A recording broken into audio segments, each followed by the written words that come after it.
अस्सलामुअलैकुम everyone, welcome back to my new creative and interesting videos. दोस्तों, जैसा कि आप लोग जानते हैं कि मैं हर बार की तरह इस बार भी आपके लिए नई और दिलचस्प वीडियोस लेकर आई हूँ। लेकिन इससे पहले अगर आपने मेरे चैनल को सब्सक्राइब नहीं किया तो सब्सक्राइब करें और साथ में दिए गए बेल आइकन को प्रेस करना ना भूलें। दोस्तों, क्या आप जानते हैं कि ज़मीन पर एक दिन में 24 घंटे ही क्यों होते हैं? एंड क्या आपको पता है कि 2050 में हमारी ज़मीन के साथ क्या होगा? क्या आपको पता है कि हमारे प्लेनेट का कितना वेट है?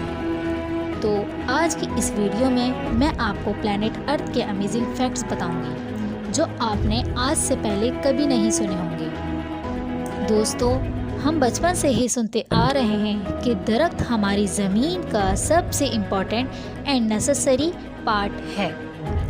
दरख्त हमें ऑक्सीजन प्रोवाइड करते हैं जो कि हमारी ज़िंदगी के लिए बहुत ज़रूरी है। इसीलिए साइंस का कहना है कि ज़मीन पर ज़्यादा से ज़्यादा दरख्त और पेड़ पौधे लगाने चाहिए। और ये भी कहा जाता है कि दुनिया में दरख्त ख़त्म हो जाएं तो हमारा ज़िंदा रहना इम्पॉसिबल है। लेकिन आपको ये सुनकर हैरत होगी कि ये बात बिल्कुल गलत है। इस बात पर कोई शक नहीं कि दरख्त हमें ऑक्सीजन प्रोवाइड करते हैं, पर सिर्फ 28%, जिसमें से 22% अमेज़न का जंगल प्रोवाइड करता है। बाकी 6% हमें आसपास के लगे हुए पेड़ पौधे और दरख्त प्रोवाइड करते हैं।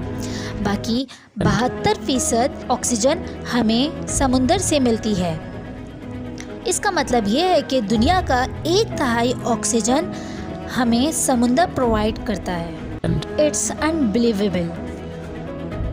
दोस्तों, ये बात तो हम सब ही जानते हैं कि एक दिन में 24 घंटे होते हैं और 24 घंटे गुजारने के बाद एक नया दिन शुरू होता है। पर हज़ारों साल पहले ऐसा नहीं था। पहले दिन में सिर्फ 21 घंटे हुआ करते थे। लेकिन ज़मीन में तब्दीलियां आने की वजह से आहिस्ता आहिस्ता बढ़ने लगे। अब एक दिन में 24 घंटे हो गए हैं। ज़मीन में आने वाली तब्दीलियों की बात करें तो मेन रीज़न ज़लज़ले और इरप्शंस वगैरह हैं, क्योंकि ज़मीन एक फ्लो में गर्दिश कर रही है और अगर किसी जगह ज़लज़ले वगैरह आता है तो इसका फ्लो टूट जाता है और फ्लो टूटने की वजह से ज़मीन की स्पीड कम हो जाती है, जिससे वो सूरज के गिर्द चक्कर लगाने में देरी करती है। इसकी वजह से टाइम ऑटोमेटिकली बढ़ जाता है।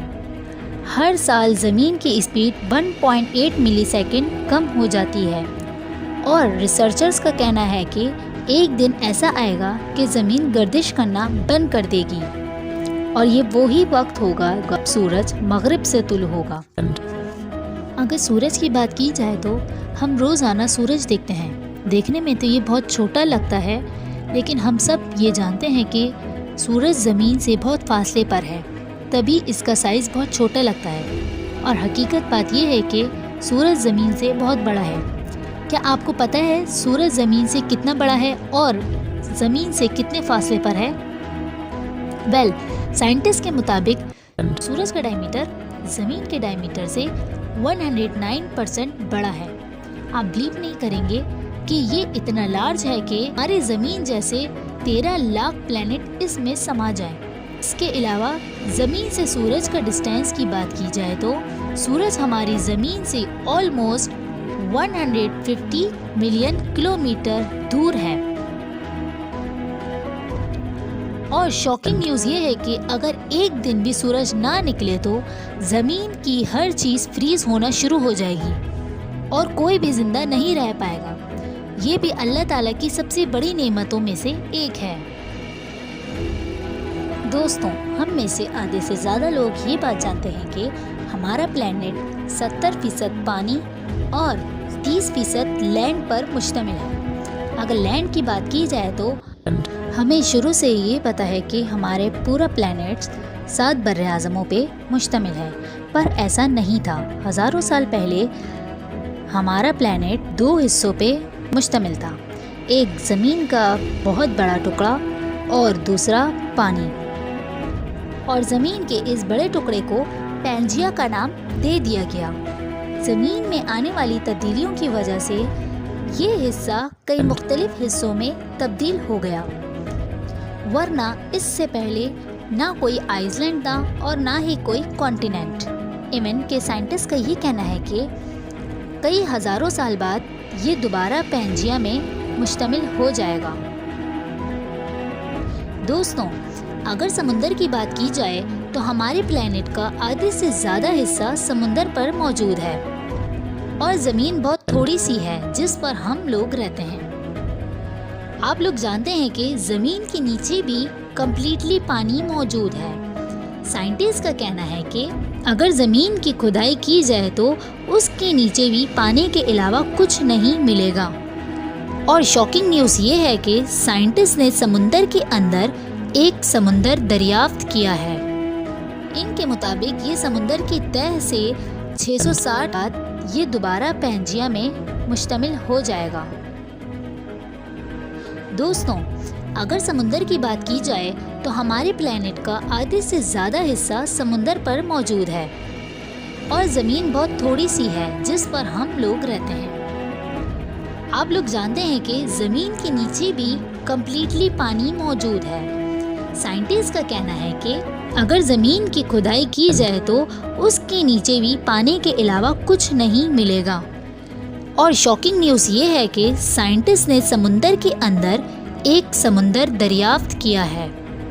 इनके मुताबिक ये समुंदर की तह से 660 किलोमीटर की गहराई में एक समुंदर मौजूद है।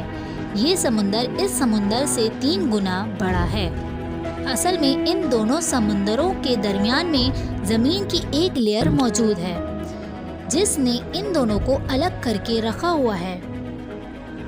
कुछ माहिरीन का ये भी कहना है कि हमारे प्लेनेट पर जो समुंदर मौजूद है वो असल में इसी समुंदर का निकला हुआ पानी है जो ज़मीन की गहराई पर मौजूद है, क्योंकि हज़ारों साल पहले इनकी लेयर में एक सुराख होने की वजह से बड़े समुंदर का पानी ऊपर आ गया था और ये भी एक समुंदर बन गया। और अगर देखा जाए तो ज़मीन पूरी की पूरी पानी पर मुश्तमिल है और हम सब पानी पर ही रह रहे हैं। अगर आपको मेरी वीडियोस अच्छी लगी हों तो लाइक करें, शेयर करें और कमेंट सेक्शन में बताएं कि आपको कौन कौन सी वीडियोस अच्छी लगी। Thank you.